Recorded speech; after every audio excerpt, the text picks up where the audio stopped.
सलाम साहब। क्या बात है? एक्सीडेंट के केस में सीआईडी को बुलाया तुम लोगों ने? सर मुझे लगा है नॉर्मल एक्सीडेंट नहीं है, इसीलिए। क्यों? ऐसा क्यों लग रहा? सर आइए खुद ही देख लीजिए, आइए।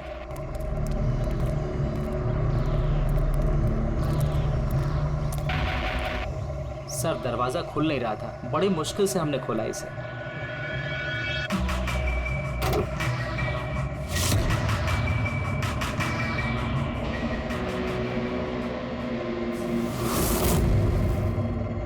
ये पहले किसने देखा? सर इन लोगों ने।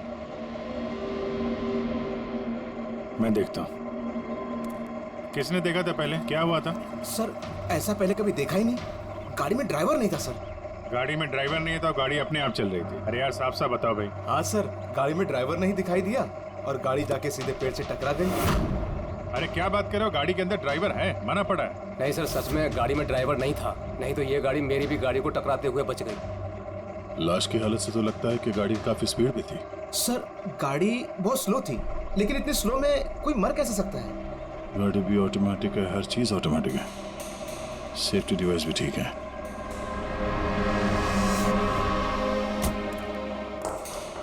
ये लोग तो बोल रहे हैं कि इन लोगों ने इसे ड्राइव करते हुए देखा ही नहीं। अच्छा, तो हो सकता है ये ड्राइवर पहले से घायल हो, जिसकी वजह से ये ड्राइविंग सीट से फिसल के स्टीयरिंग के नीचे जो जगह है वहां पे सरक गया और उसके बाद ही एक्सीडेंट हुआ।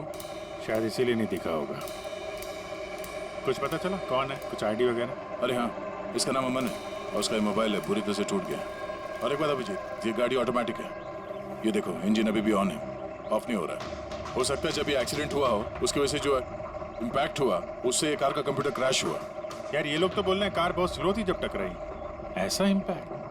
कहीं कार के साथ कुछ छेड़छाड़ तो नहीं की गई? हो सकता है। ठीक है, गाड़ी को पुलिस गैराज भेजते हैं और इसको फोरेंसिक लैब। मैंने इस गाड़ी को अच्छी तरह से चेक किया है। इस कार को मॉडिफाई किया गया है, एक्स्ट्रा सेफ्टी फीचर्स दिए गए हैं। एक्स्ट्रा सेफ्टी फीचर्स जैसे कि? जो आम गाड़ियों में होता है उससे कहीं ज्यादा, जैसे कि एक्स्ट्रा एयर बैग्स, अच्छी क्वालिटी के शॉकअप्स, ज्यादा मजबूत कांच और अच्छी क्वालिटी के ज्यादा मजबूत सीट बेल्ट।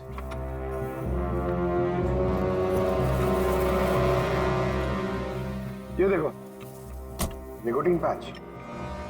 Nicotine patch? ये तो सिगरेट छोड़ने के काम में आता है ना? हम गाड़ी के सिस्टम को कंप्यूटर से लिंक कर सकते हैं? जी हाँ मैडम, एक मिनट।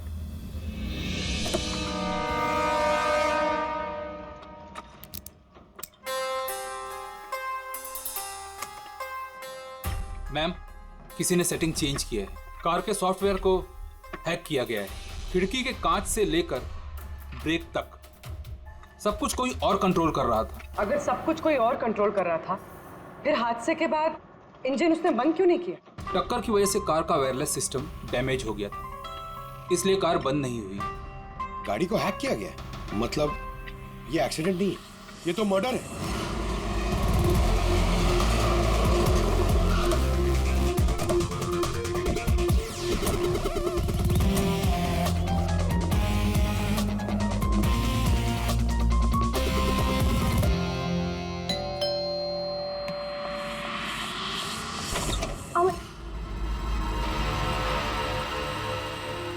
आप लोग? सीआईडी।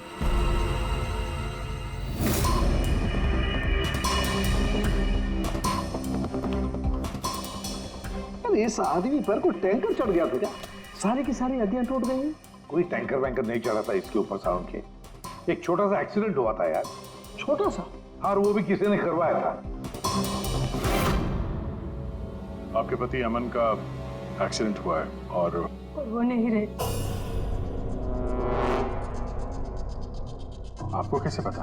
अमन को कार नहीं चलानी चाहिए थी, वो कभी कार नहीं चलाता था सर, क्योंकि उसे पता था कि छोटा सा झटका भी उसकी जान ले सकता है। पर आप लोग, मेरा मतलब है कि सीआईडी यहाँ पे। जी, क्योंकि हमें लगता है कि उनका खून हुआ है। खून? पर ऐसे कैसे हो सकता है सर? एक्सीडेंट से पहले तो अमन मुझसे फोन पे बात कर रहा था, हम दोनों फोन पे बात कर रहे थे कि अचानक फोन कट हो गया। मैंने बहुत ट्राई किया लेकिन फोन नहीं मिला। मैं समझ गई थी कि कुछ तो ठीक नहीं है। अमन कभी भी खुद गाड़ी ले जाकर इतना बड़ा जोखिम नहीं उठा सकता था। खुद ड्राइव नहीं करता है तो ड्राइव कौन करता है? सर, हमारा एक ड्राइवर है। कहाँ वो ड्राइवर कहाँ है अभी? उसकी तबीयत खराब थी, इसलिए वो छुट्टी पर है। कहीं उस ड्राइवर ने तो कुछ गड़बड़ नहीं की गाड़ी में? नहीं सर, हमारा ड्राइवर बहुत ही भरोसेमंद इंसान है, वो ऐसा कभी नहीं कर सकता। पिछले 15 साल से वो हमारे लिए कार चला रहा है। सर, इसके शरीर पर 7 जगह हड्डियों के टुकड़े टुकड़े हो गए, 43 जगह हेयरलाइन फ्रैक्चर्स हैं और 21 जगह माइन्यूट फ्रैक्चर्स हैं। और हैरानी की बात तो ये है कि इसके पहले भी इसके शरीर पर बहुत सारे फ्रैक्चर्स हो चुके थे जो अब हील हो गए। बस इन हड्डियों के टूटने की वजह से इसके शरीर के नाजुक अंग जैसे हार्ट, फेफड़े, ये सब डैमेज हो गए और मौत भी शायद इसी वजह से हुई है। साळुंखे, ये जो निशान है स्क्वेरिश, ये कैसे निशान है? बस ये निकोटिन पैचेस के निशान है। इसके शरीर पे बहुत ज्यादा है। इसे सिगरेट पीने की लत थी और वो इसे छोड़ना चाह रहा था। निकोटिन पैचेस, अच्छा। और फिर यार अभी तारिका ने बताया कि इसके शरीर पर पुराने फ्रैक्चर्स के निशान भी हैं, बहुत सारे। ये पुराने फ्रैक्चर्स का क्या मतलब हो सकता है? अमन को ड्राइविंग तो आती थी ना? हाँ सर। तो फिर जोखिम किस बात का? अमन मेरे या आपकी तरह नहीं था सर। छोटे से छोटा झटका भी उसकी जान ले सकता था। ड्राइविंग की वजह से उसकी जान को खतरा था, इसीलिए हमने कार में भी काफी मॉडिफिकेशंस करवाई थी और ड्राइवर को भी कहा था कि कार आराम से चलाए। छोटा सा छोटा झटका भी उसकी जान ले सकता था? क्या मतलब, क्या कुछ था उसको, कोई प्रॉब्लम थी? सर, अमन का शरीर कमजोर था, नाजुक था। यार तू क्या कर रहा है साळुंखे? अरे तू ये ऑस्टियोजेनेसिस इम्परफेक्ट है। ऑस्टियोजेनेसिस इम्परफेक्ट मतलब ब्रिटल बोन डिजीज? एग्जैक्टली, भंगुर अस्थि रोग। मतलब इसकी हड्डियां भंगुर हैं। और इसीलिए बॉस, इसकी हड्डियों को अगर जरा सा भी झटका लगे तो चकनाचूर हो सकती हैं। 25 से ज्यादा बार उसके फ्रैक्चर्स हो चुके थे। हमेशा खतरा रहता था उस पे। मुझसे जितना हो सके मैं उसकी सुरक्षा का ख्याल रखती थी ताकि उसे कोई झटका न लगे। घर में, कार में हमेशा उसकी सुरक्षा का ध्यान रखती थी। यहाँ तक कि जब अमन को पता चला कि सिगरेट पीने से हड्डियाँ कमजोर होती है तो अमन ने पूरी कोशिश की सिगरेट छोड़ने की। तभी इतने मामूली एक्सीडेंट से भी ये हाल हो गया था शरीर का। लेकिन वो अचानक गाड़ी लेके कहाँ गया था? सर, मुझे नहीं पता, लेकिन जब वो अकेला गाड़ी लेकर चला गया तो मुझे उसकी बहुत चिंता हुई और मैंने अमन को फोन किया। हेलो अमन। या बेबी बोलो। अच्छा, तो तुम खुद ड्राइव कर रहे हो। तुम्हें पता है ना तुम्हारा ड्राइव करना कितना ज्यादा खतरनाक है, लेकिन तुम मेरी बात सुनते तक नहीं। वैसे ऐसा कौन सा जरूरी काम था जिसके लिए तुम खुद गाड़ी लेकर निकल गए? ड्राइवर तक का वेट नहीं किया गया तुमसे? जरूरी था स्वीटहार्ट, लेकिन तुम परेशान मत हो, मैं गाड़ी आराम से ही चला रहा हूँ। अमन, मुझे ऐसा क्यों लग रहा है कि तुम मुझसे कुछ छुपा रहे हो? देखो सुप्रीति, मैं मानता हूँ कि मैं सारी बातें तुमसे शेयर नहीं कर पा रहा, लेकिन इसका मतलब ये नहीं कि तुम उल झलूल बातें सोचने लग जाओ। है कुछ प्रॉब्लम्स, मैं उन्हें सॉल्व कर लूँ, फिर तुम्हें सब कुछ बता दूंगा। प्रॉब्लम्स? तुम अभी क्यों नहीं बता सकते मुझे? क्योंकि ये सब खतरनाक है, वो लोग बहुत खतरनाक हैं, मैं तुम्हें नहीं बता सकता। खतरनाक लोग? Oh no. अमन, हेलो। कौन सा प्रॉब्लम? और ये किन खतरनाक लोगों की बात कर रहे थे? वो कुछ पता है आपको? सर, मैं कुछ नहीं जानती। अमन की किसी से कोई दुश्मनी, कोई बिजनेस राइवलरी वगैरह? इस बारे में मुझे कुछ भी पता नहीं, लेकिन हाँ, मयंक और नेहा आपकी शायद कुछ मदद कर सकते हैं। मयंक और नेहा? ये कौन है ये लोग? मयंक पेशे से एक वकील है और अमन का दोस्त भी, और नेहा अमन की सेक्रेटरी थी। अच्छा, ये बैंक का ऑफिस कहाँ है? अमन सर का खून? आप मैं नेहा, अमन सर की सेक्रेटरी। लेकिन अमन की मौत तो एक्सीडेंट में हुई है ना? जी मौत तो एक्सीडेंट में हुई है, लेकिन एक्सीडेंट अपने आप नहीं हुआ है। करिए बताइए कि आप दोनों मिस्टर अमन को कब से जानते हो, मतलब कब से काम कर रहे हो उनके साथ? सालों से। हम लोग साथ में काम ही नहीं करते थे, बल्कि बहुत अच्छे दोस्त भी थे। अमन की बीमारी की वजह से ज्यादातर बिजनेस वगैरह मैं ही हैंडल करता था। और नेहा जी आप? सिर्फ मैं और मयंक सर ही तो थे, अमन सर का पूरा बिजनेस संभालते थे। वैसे बिजनेस क्या है उनका? इन्वेस्टमेंट का बिजनेस है। हम लोग अलग अलग कंपनीज में पैसे लगाते थे और जब वो कंपनीज में मुनाफा होने लगे तो अपना परसेंटेज वापस ले लेते थे। ऐसी 50 कंपनीज है जहाँ पर पैसे लगाए थे अमन में। किस तरह का कंपनीज में इन्वेस्ट करते थे? वैसे तो कई सारी कंपनीज में पैसे लगाए थे, लेकिन उनकी सबसे ज़्यादा दिलचस्पी 20-30 फार्मास्यूटिकल्स कंपनीज में थी। फार्मा कंपनी या दवाइयों की कंपनी? जी, ये कंपनीज बहुत नुकसान में चल रही थी, लेकिन आपको तो पता ही होगा अमन की बीमारी के बारे में। और ये कंपनीज उसी बीमारी का इलाज निकालने की कोशिश कर रही थी। और अमन का सपना था कि इस बीमारी का इलाज संभव हो जाएगा तो किसी और को वो तकलीफ नहीं उठानी पड़ेगी जो उसे थी। और सर अभी तो उन कंपनीज में फ़ायदा भी होना शुरू हो गया था। कोई दुश्मनी, किसी से कोई लड़ाई झगड़ा? नहीं सर, ऐसा तो कुछ नहीं था। अगर कुछ होता तो वो मुझे ज़रूर बताते थे। अमन की वाइफ का कहना है कि पिछले कुछ दिनों में वो परेशान लग रहा था। आपको जानती? परेशान तो थे, मगर मुझे कुछ बताया नहीं। मुझे लगा काम का प्रेशर होगा बस। आपने बताया था कि दवाइयों की कंपनी जो नुकसान में चल रही थी उनमें से कुछ को फायदा होने लगा था। सबको नहीं सर, शायद एक को। मुझे उसकी डिटेल चाहिए। जी, मुझे अकाउंट चेक करना होगा। ठीक है। और मुनाफे के अलावा कोई ऐसी बात जो आपको अलग लगी या फिर कुछ अजीब सी हो, वो भी बता दीजिएगा।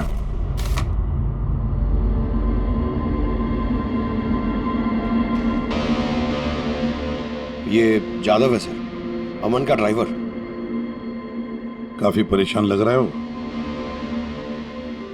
देखते हैं।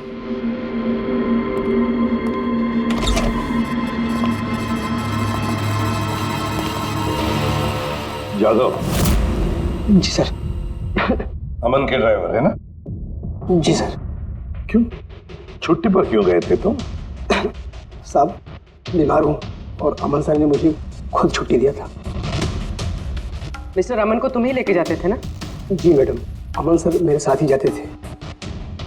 कभी वो कोई टैक्सी वगैरह नहीं लेते थे। तो फिर तुम तो हमें बता सकते हो कि अमन साहब कहाँ कहाँ जाते थे, है ना? जी जी। ये देखो जादव, ये जगह पर उनकी मौत हुई थी। अब ये जो रास्ता है ये कहाँ पर जाता है या फिर वो इस रास्ते पर कहाँ जा रहे थे, ये तुम्हें पता है? मुझे नहीं पता है। देखो, हमें पता है कि तुम इसके बारे में जानते हो। तुम्हारी भलाई इसी में है कि सीधे सीधे बता दो। जी मैडम। सुप्रीति मैडम से कुछ कहिएगा मत। वो सड़क के कुछ दूर पे एक मोटेल है, वहाँ हमेशा वो बार बार जाते थे। मोटेल में बार बार जाते थे? क्यों, इससे मिलने जाते थे? जी साहब, एक मैडम थी।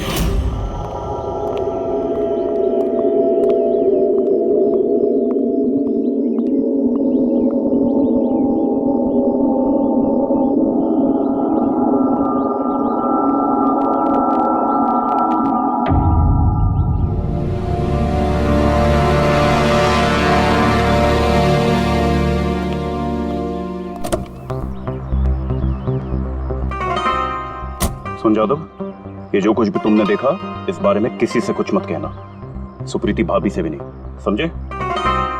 ओके? जी सर। मैडम थी। मतलब अमन का उस औरत के साथ चक्कर चल रहा था। जी, छोटी मुंह बड़ी बात। साहब छुप छुप के उस मैडम से अगर मिलते थे तो इसका मतलब तो यही निकलता है। अमन उस औरत से मिलने जा रहा था जब यह हादसा हुआ। हो सकता है वो औरत अब भी वहीं पर हो, उसी मोटल में। चलकर मिलना पड़ेगा इस औरत से।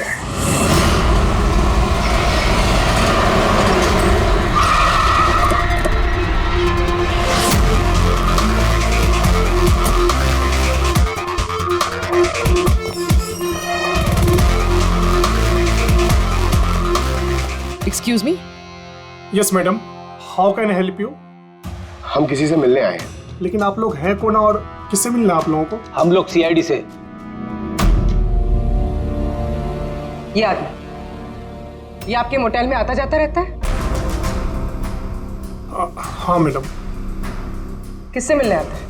हमारे होटल के रूम नंबर 305 में एक मैडम रुकी हुई है, रूही। वो उनसे अक्सर मिलने आता रहता है। 305? यस सर, वो अभी चेकआउट करने वाली है। ये रूही हाथ से निकलने नहीं चाहिए। कहाँ से जाना है? सर यहाँ से लेफ्ट। पंकज, स्टेयरकेस से जाओ, हम दोनों लिफ्ट से जाते हैं।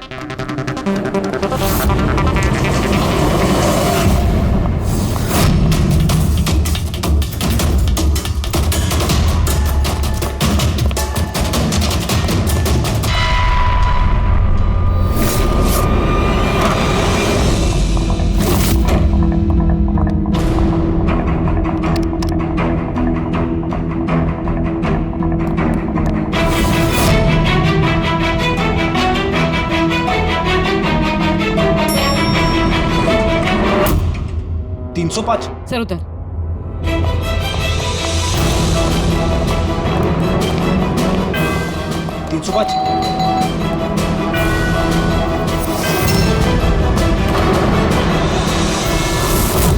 रूही? नो। ए, रुको। पूर्वी! रूही, मुझे मत मारो, मुझे मत मारो प्लीज। रुको। रूही, रूही, रूही, रूही, रूही, रुको, रूही।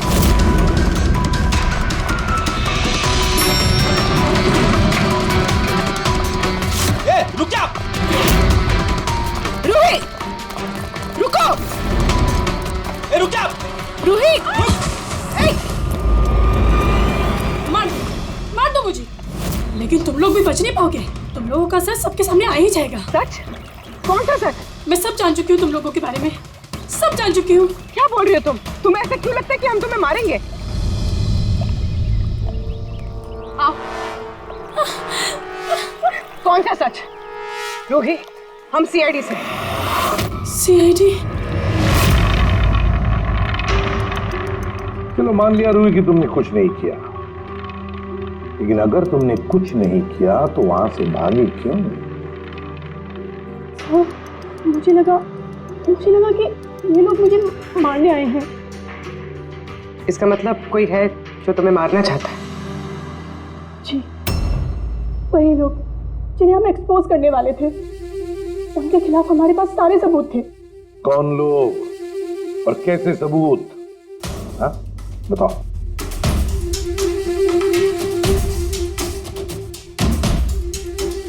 इसे तुम जानती हो ना, यमन है ना, किसी के साथ तुम मिलकर काम करती थी, इसी के साथ मिलकर तुम उन लोगों को एक्सपोज करने वाली थी जिसकी वजह से अमन की जान चली गई। देखो री, अब शायद तुम्हारा नंबर है, वो लोग तुम्हें मारेंगे। सर मैं मरना नहीं चाहती, मैं मरना नहीं चाहती सर। तो फिर बताओ जल्दी, कौन लोग हैं वो? उनका राज छुपाने से वो तुम्हें छोड़ेंगे नहीं। सर,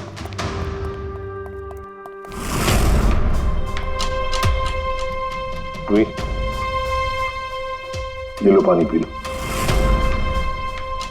पियो। और मैंने जो कहा, ठंडे दिमाग से सोचो, अपने बारे में सोचना जरूर। मैं आता हूं।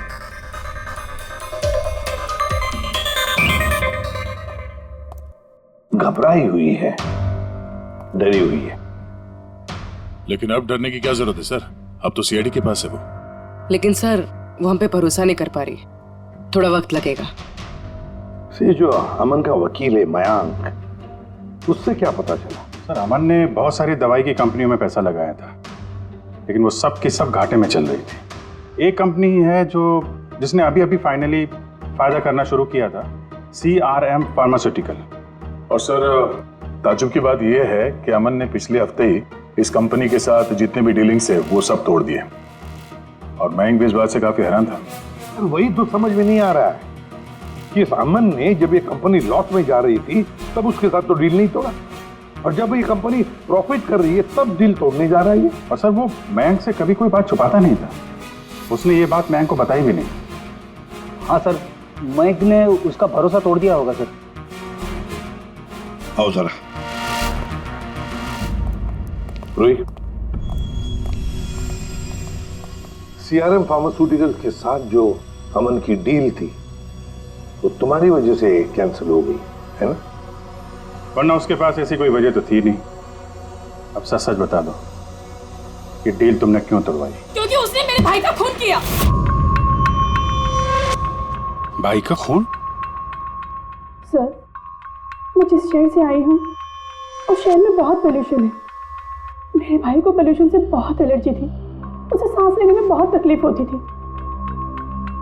वो तो सिर्फ दवाइयों पर ही जिंदा था। एक मिनट, और वो दवाइयाँ थी CRM फार्मास्यूटिकल कंपनी की, हैं? जी सर, और सबकी सब नकली थी। मेरे भाई के ऊपर कोई असर ही नहीं कर रही थी, और ये बात हमें बहुत लेट पता चली और मेरे भाई की जान चली गई। तुम्हें कैसे पता चला कि वो दवाई नकली थी? सर, मैं खुद एक प्राइवेट कंपनी में केमिस्ट थी। जब ये दवाइयाँ मेरे भाई पर असर ही नहीं कर रही थी तो मुझे शक हुआ कि क्या बात हो सकती है। तो मैंने उन दवाइयों को खुद से टेस्ट किया और मेरा शक बिल्कुल सही निकला। सारी दवाइयाँ नकली थी। नकली थी मतलब? सर, हर एक दवाई एक खास केमिकल से बनती है, और जिस दवाई की मेरे भाई को जरूरत थी वो केमिकल तो उस दवाई में था ही नहीं, जिसकी वजह से वो दवा उस पर असर भी नहीं कर रही थी। और अमन इस कंपनी में एक इन्वेस्टर था। जी सर, इसलिए मैं उससे मिलने भी गई थी, लेकिन वहां जाके पता चला कि इसमें तो उसका हाथ है ही नहीं, और उसने मुझसे प्रॉमिस किया कि वो मेरी इसमें मदद करेगा। अरे सर, आप यहाँ कैसे? कोई काम था क्या? हाँ, ये मेरी असिस्टेंट रूही है। हेलो। इसे देखना था कि दवाइयाँ कैसे बनती हैं। देख सकते हैं? कैसी बात कर रहे हैं सर? आपको कैसे मना कर सकते हैं? आइए मैं दिखा देता हूँ आपको। एक काम कीजिए, आप मेरे साथ बॉस के यहाँ चलिए, रूही अपने आप देख लेगी। रूही तुम जाओ। मैं आइए। एक मिनट सर, ज्यादा आगे मत जाना, आप यहीं तक देखना। आइए सर, मैं लेकर चलता हूँ। आप आइए। आइए सर।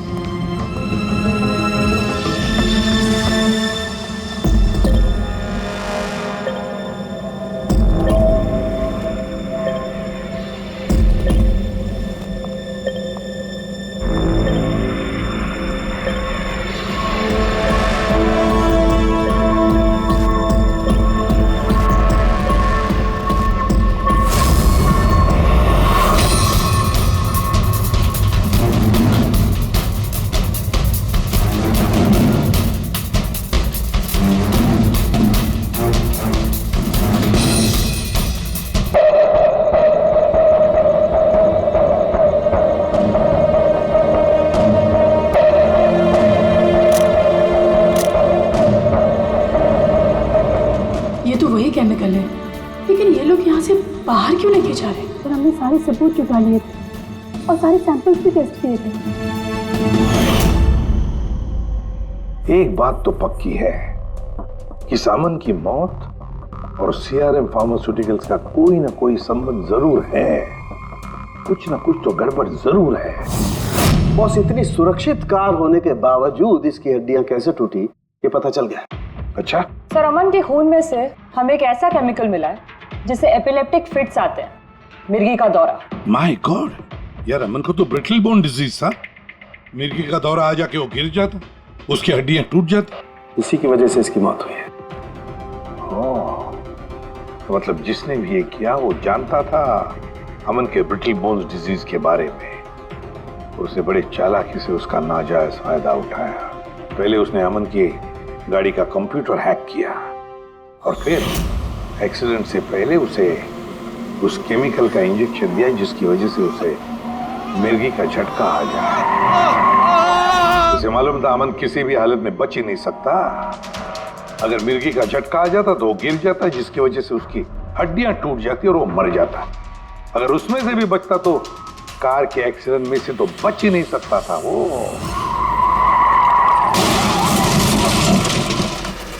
समझ ये मिर्गी का दौरा पड़ने वाला जो ड्रग है कितनी देर बाद असर करता है? बस कुछ घंटे तो लगते हैं। मतलब ये ड्रग अमन को एक्सीडेंट से कुछ घंटे पहले ही दिया गया था। सर कहीं ऐसा तो नहीं कि किसी ने इसे नींद में इंजेक्शन दे दिया? हो सकता है। बस एक काम करते हैं, इस अमन की बॉडी को फिर से एक बार अच्छी तरह से चेक करते हैं, देखते हैं कहीं कोई इंजेक्शन का निशान तो नहीं है। तारिका? Yes sir. अच्छा सर, की सीआरएम कंपनी की नकली दवा के बारे में क्या पता चला? बॉस उन नकली दवाइयों में एम्फेड्रिन नहीं है। ओह, मतलब रूही सही कह रही थी। सर ये कुछ केमिकल्स की लिस्ट है जो सीआरएम कंपनी ने पिछले महीने मंगाई थी। माय गॉड बॉस, इसमें तो वो केमिकल सबसे ज्यादा मात्रा में जो सीआरएम की दवाई में होना चाहिए था, 500 गैलन। 500 गैलन तो बहुत बड़ी गड़बड़ है, बहुत ही बड़ी गड़बड़ है। पंकज, अभिजीत और दया से कहो कि सीआरएम कंपनी में जाए और वहां से मुझे फोन करें। और फ्रेडी, तुम और पूर्वी अमन के घर जाओ और पता लगाओ एक्सीडेंट के दिन अमन से कौन कौन मिलने आया था। इंजेक्शन? सर, अमन तो इंजेक्शन से बहुत डरता था। ऐसा हो ही नहीं सकता कि वो खुद को इंजेक्शन लगा ले। अपने आप नहीं लगवाया होगा तो किसी डॉक्टर से लगवाया होगा। नहीं सर, अमन तो इंजेक्शन के नाम से कोसों दूर भागता था और उसकी हेल्थ बिल्कुल ठीक थी। अगर कोई भी प्रॉब्लम होती तो वो कम से कम मुझे बताता। किसी और से नहीं लगवाया, खुद नहीं लगाया, तो फिर वो केमिकल उसके खून में पहुंचा कैसे? अच्छा बता सकती है, घर से निकलने से पहले अमन किस किस से मिला? मयंक और नेहा आई थी उससे मिलने। और हाँ मैम, एक आदमी आया था अचानक से, जसवंत। जसवंत? ये जसवंत कौन है? जी, जसवंत सीआरएम कंपनी का सीईओ है और अमन ने उसकी कंपनी में पैसे इन्वेस्ट किए थे।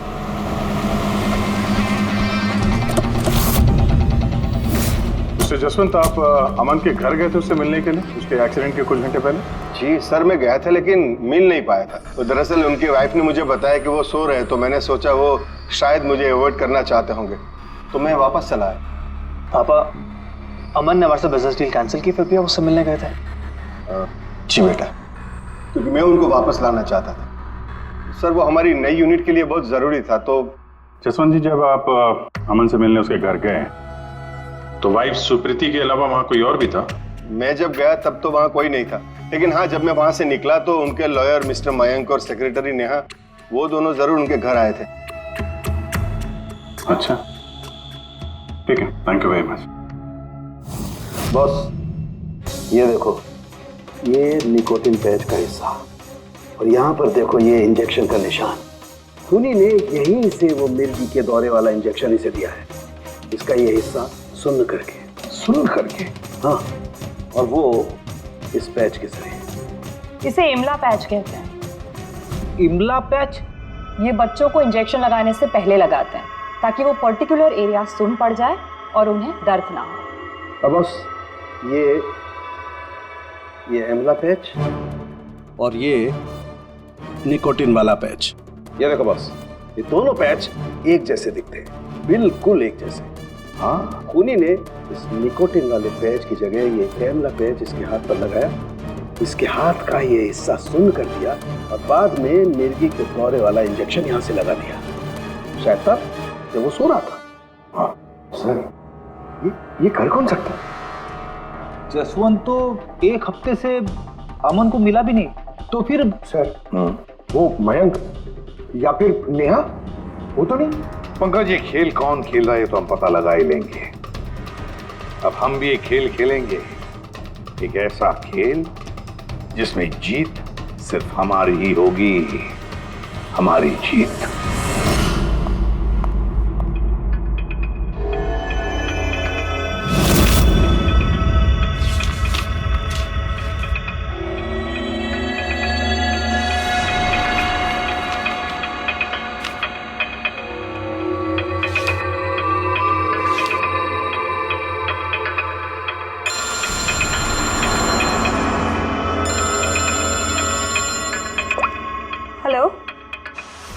मेरा कुरियर तो तुम तक पहुंच गया होगा।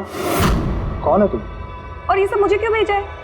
तुम लोगों ने अमन को तो मार डाला, लेकिन तुम लोग मुझ तक नहीं पहुंच सकते। अगर तुम लोग चाहते हो कि मैं अपना मुंह बंद रखूं, तो मुझे 5 करोड़ रुपए देने होंगे। ये क्या बकवास कर रही हो? मुझे इन सब के बारे में कुछ नहीं पता। वो तो जब ये सबूत पुलिस तक पहुंच जाएंगे तो तुम्हें खुद ब खुद पता चल जाएगा कि मैं क्या कह रही हूँ और क्या बोल रही हूँ। देखो देखो देखो, मैं कुछ इंतजाम करता हूँ, मुझे थोड़ा सा टाइम दे दो। ठीक है, तुम्हें 2 दिन का वक्त मिलता है, मैं फिर कॉल करूँगी।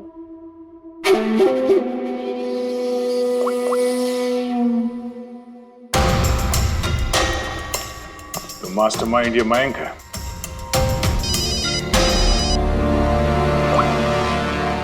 हेलो अभिजीत सर, सर मैं मयंक बोल रहा हूँ। सर मुझे एक कोरियर आया और एक लड़की का फ़ोन भी आया और उसने मुझसे 5 करोड़ रुपए मांगे हैं, तो मैंने सोचा ये बात आपको बता दूँ।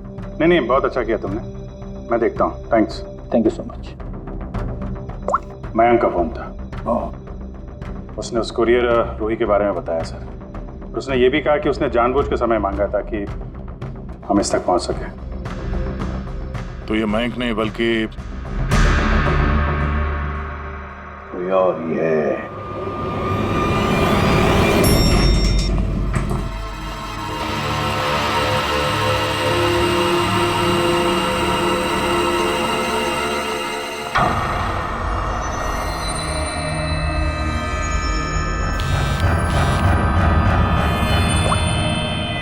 हाँ सर।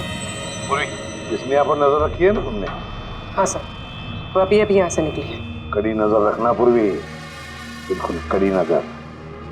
अपनी नजरों से ओझल मत होने देना उसे। ये नेहा ही हमें उस खूनी तक पहुंचाएगी। सर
क्या हुआ? इतनी जल्दी में क्यों बुलाया? क्या है ये सब? ये सब क्या है? तुमने तो कहा था कि किसी को कुछ पता नहीं चलेगा। फिर हमारे बारे में ये लड़की सब कुछ कैसे जानती है? डोंट वरी बेबी, मैं सब संभाल लूंगा। मैं हूं ना, जैसे उस अमन को ठिकाना लगाया वैसे इस लड़की को भी ठिकाना लगा दूंगा। तुम टेंशन मत लो, ओके?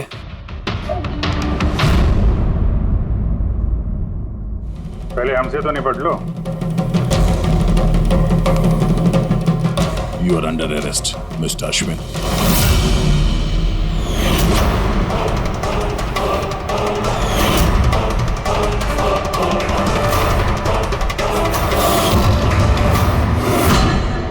अश्विन के पास तो वजह थी, तुमने अपने बॉस का खून क्यों किया? हम दोनों एक दूसरे से प्यार करते हैं।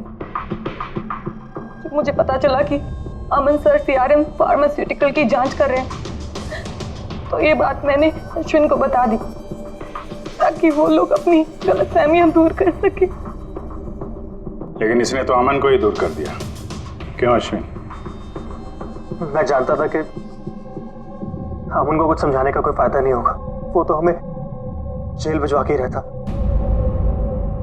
तुमने मेरे भाई को मारा, अमन का खून किया और ना जाने कितने मासूमों की जान ली होगी तुमने अपनी इन नकली दवाइयों से। बिजनेस में बहुत घाटा हो रहा था, नुकसान पे नुकसान हो रहा था। डैड नहीं मानते इसलिए उनको बिना बताए मैंने केमिकल्स को नॉर्थ इंडिया के प्लांट में भेजना शुरू कर दिया। उससे हम नशा बनाते थे, थोड़ा प्रॉफिट हो ही रहा था कि अमन ने सारा खेल बिगाड़ दिया। सिर्फ फायदे के लिए दवाइयों की जगह पे तुम ये जहर बनाने लगे थे, हाँ? मुझे कंपनी की हालत पता थी। मैंने अमन सर को अश्विन से मिलाया था ताकि वो कंपनी में इन्वेस्ट करके उसे डूबने में बचा सके। और अमन खुद को तुम लोगों से बचा नहीं पाया। ये सब कुछ मैंने अपने प्यार के लिए किया। मेरे अलावा कोई ये कर नहीं सकता था क्योंकि वो अपनी निकोटीन पैच मुझे से मंगाते थे।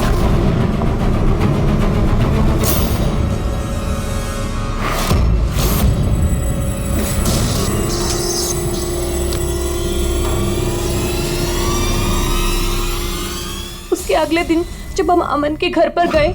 अरे आप ही गए? पर अमन तो सो रहे हैं। अगर कुछ इम्पोर्टेंट काम है तो मैं जगा देती हूँ। नहीं कोई बात नहीं, हम इंतजार करेंगे। ओके, मैं अभी आती हूँ।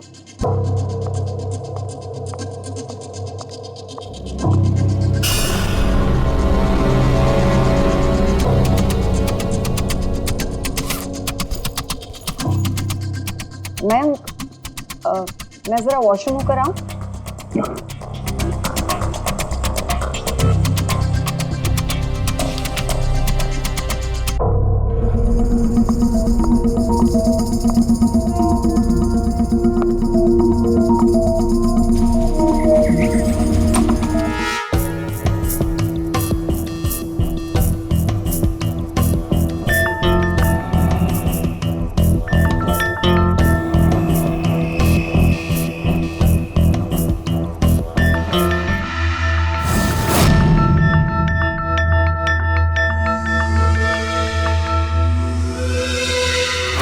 और वो दौरा उसकी कमजोर हड्डियों के लिए जानलेवा बन गया।